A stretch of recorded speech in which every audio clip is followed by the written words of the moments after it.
Hi, class. Well, we're in week 2.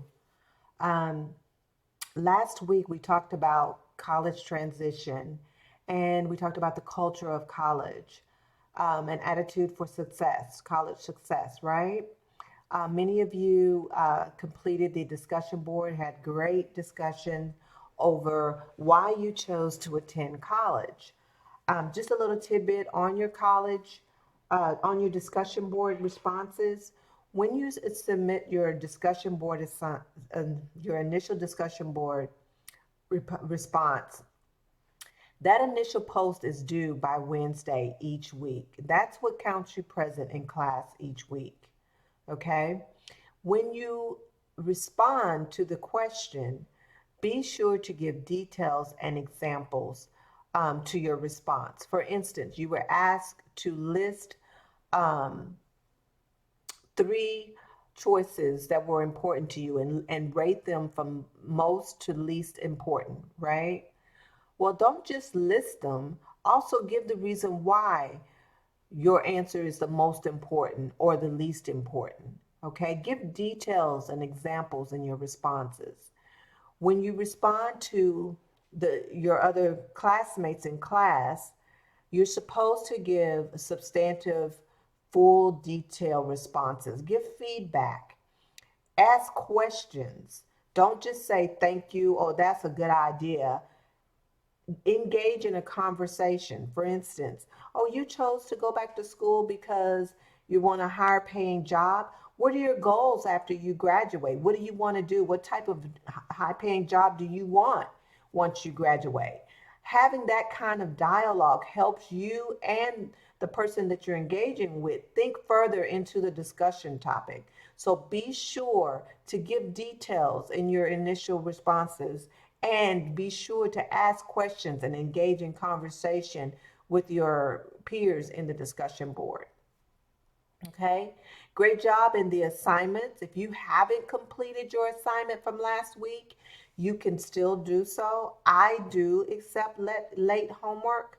However, the late policy is if your work is late, if you submit your work late, it's 10% off each week that it's late. So don't wait until week 5 to submit week 1's work. Be sure that you complete your work on time, but if you do have to, get it in as quickly as possible. Okay. Great job with the keyboarding and the 10 key test.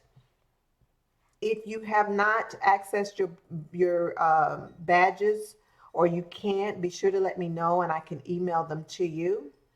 If you haven't reached the minimum or you haven't tried the test, you still can do that. It's open throughout the full 5 weeks of class. So be sure to go in and practice and submit it. This is not a graded activity, so it doesn't impact your grade or anything. It's just an activity for you to earn a badge to put later on in your e-portfolio or to show to employers that you have this skill.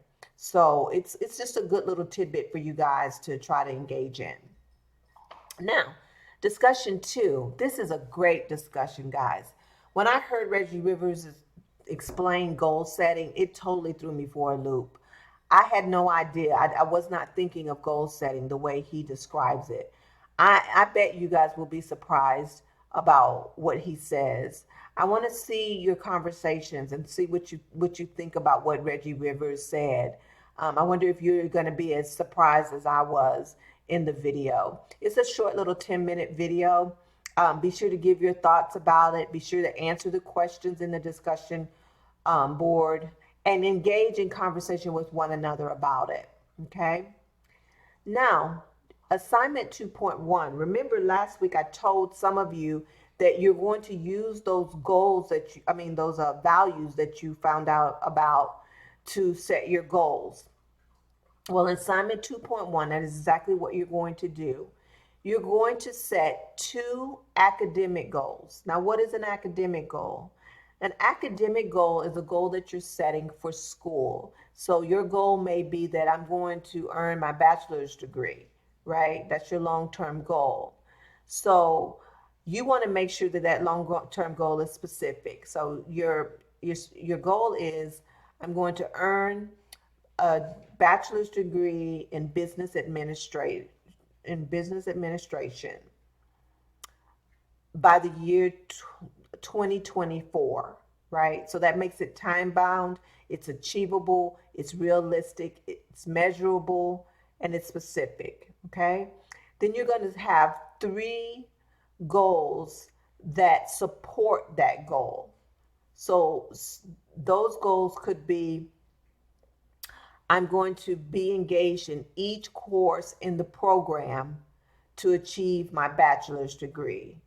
I'm going to um, make a grade of an A in each course in the program to achieve my bachelor's degree, something to that effect. Then, after you made your long term goals and your short term goals, in step three, you're going to look back at those goals and look at your values. And you're going to say, what value is represented in the goals that I've set? And you're going to write those down in there. Okay? This down here, the SMART goals, just explains what SMART goals are and how you can write them. So use this as a guide in writing your goals. Okay? Then in assignment 2.2, you're going to create a budget, a financial budget. This is goal setting too. In this, you want to make sure that you include your school finances. You want to include everything, right? You're setting a budget that helps you see not just now, but in the future when you graduate, okay? If you don't have a job right now, you don't have income in, um, do a hypothetical budget. So, whatever job that you want to have once you graduate Vista, what is that salary? Put that salary here and then create your budget from there on how you want to live once you graduate. Okay, so everyone needs to submit a budget, even if it's a hypothetical one. If you are working and then you're going to school, try to make this activity as real for you as possible, because this is something you could use in your life, not just when you're in school, but when you graduate. Once you create your budget, be sure to write a summary of your plan, um, including how you will handle any monetary issues that may arise when you are enrolled in school. Because what life happens, right? COVID-19 happens, whatever, life happens. So you need a plan B. Be sure to think out what your fallback plan is and write it down. This helps you be prepared for life's tragedies, right? And then finally, assignment 2.3 is a little survey from Career Services. You're going to answer a few questions for Career Services. And then it tells you to take a screenshot of the last page, but a lot of times students can't capture that last page. So if you close the survey and then go back into it, it will say you've already taken this survey. You can take a screenshot of that page and submit that page as well.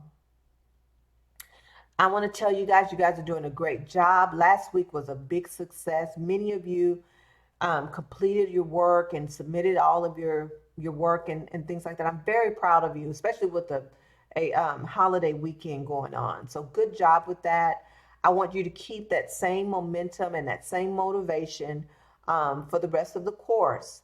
If you have any questions, if you need any help, do not hesitate to contact me. Reach out to me through Remind or text me, email me, call me, whatever you may need.